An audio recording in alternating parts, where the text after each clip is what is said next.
La journée de la santé, c'est un événement que l'Eurodistrict avait initié l'an dernier. Alors l'an dernier, ça s'était déroulé au centre de communication de la Smart, à Humbar. Cette fois, les acteurs du sanitaire transfrontalier se sont réunis au centre des congrès du Burghof, à Forbach. Est-ce que c'est important de se réunir chaque année? Est-ce que les intervenants, les participants sont les mêmes tous les ans?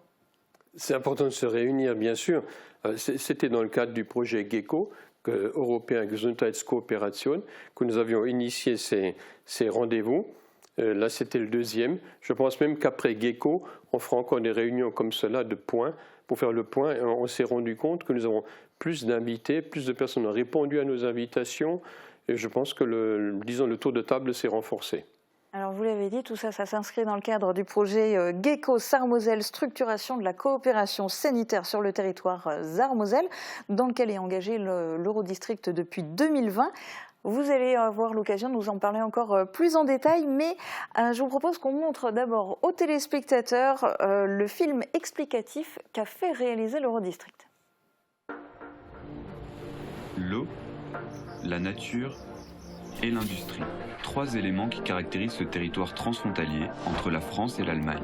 De la Moselle-Est à l'aire urbaine de Saarbrück, cette agglomération dynamique compte plus de 600 000 habitants. Ici, on vit, on travaille et on se déplace sans frontières. Ici, c'est l'Europe du quotidien. Ici, c'est l'Eurodistrict Sarre-Moselle. Aber im Bereich Gesundheit bleibt der Austausch nach wie vor bescheiden und es gibt nur wenige grenzübergreifende Kooperationen.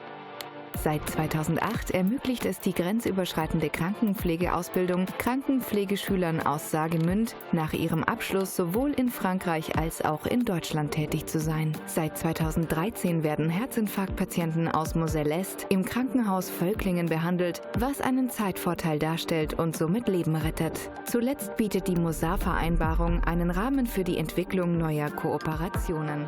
Dans ce cadre, et avec la volonté d'améliorer l'accès aux soins pour les populations frontalières, l'Eurodistrict Sarre-Moselle et ses partenaires œuvrent à amplifier les initiatives existantes et en développer de nouvelles grâce au projet GECO, ou Gesundheitskooperation, coopération sanitaire. Ce projet a plusieurs objectifs. Informer le public quant aux possibilités de soins transfrontaliers, faciliter les échanges entre hôpitaux et caisses d'assurance maladie français et allemands, interconnecter les services d'urgence des deux versants pour intervenir au plus vite, créer de nouvelles coopérations pour une offre de soins plus large au bénéfice de tous. Daher ist es den lokalen Mandatsträgern und Gesundheitspartnern ein Anliegen, die Zusammenarbeit im Gesundheitswesen zu strukturieren, um effizienter auf die Bedürfnisse eingehen und schneller im Krisenfall reagieren zu können. Eine Verstärkung der Beziehungen im Alltag bedeutet auch, sich effektiver den Ausnahmesituationen wie Gesundheitskrisen zu stellen.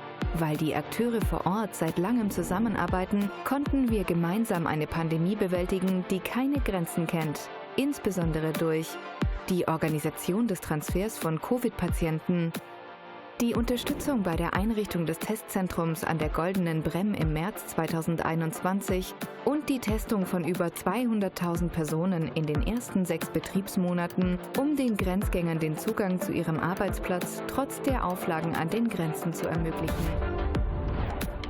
C'est donc en structurant sur le long terme la coopération sanitaire qu'ensemble, nous atteindrons l'objectif d'un territoire de santé sans frontières. Ce projet est rendu possible grâce au soutien de l'Union européenne, ainsi qu'une vingtaine de partenaires de part et d'autre de la frontière.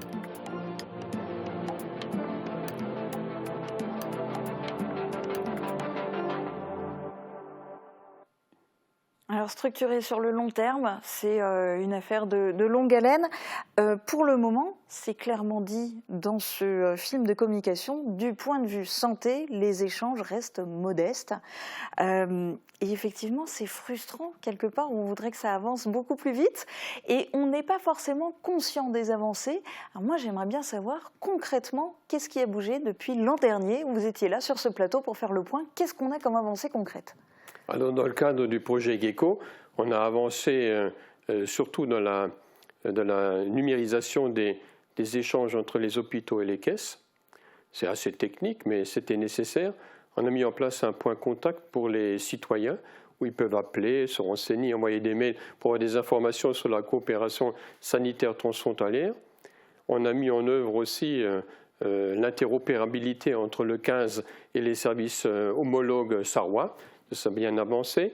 Et puis, comme montré dans le reportage, ce qui a été le plus remarqué, c'est bien sûr le centre de tests transfrontalier de la Brème d'Or, qui a traité, non pas 200 000, comme il est dit dans le reportage, parce qu'il date un peu, mais 500 000. Sur les 6 premiers mois voilà, ou quelque chose comme ça. Mais plus de 500 000. Alors, lors de la journée de la santé, il y a des intervenants aussi qui viennent d'autres territoires transfrontaliers. Ils sont venus, ils ont exposé leurs projets, ils ont exposé aussi leurs réalisations. Est-ce que c'est une source d'inspiration? Est-ce qu'il y a des choses qui sont applicables telles quelles, ou bien les territoires sont tellement différents et parfois entre deux pays autres que France et Allemagne, qui font que les modèles ne sont pas exportables? Est-ce qu'on peut exporter des choses ou est-ce qu'il faut réinventer? Alors on peut bien sûr, on peut considérer ce qui se fait ailleurs pour s'en inspirer. C'était le but de la journée aussi. C'est-à-dire que des Belges, des Allemands, des Autrichiens, des Slovaques et des Espagnols sont venus nous voir pour nous montrer leur réalisation. C'était une source d'inspiration pour nous, mais ce que nous faisons, c'était aussi une source d'inspiration pour eux.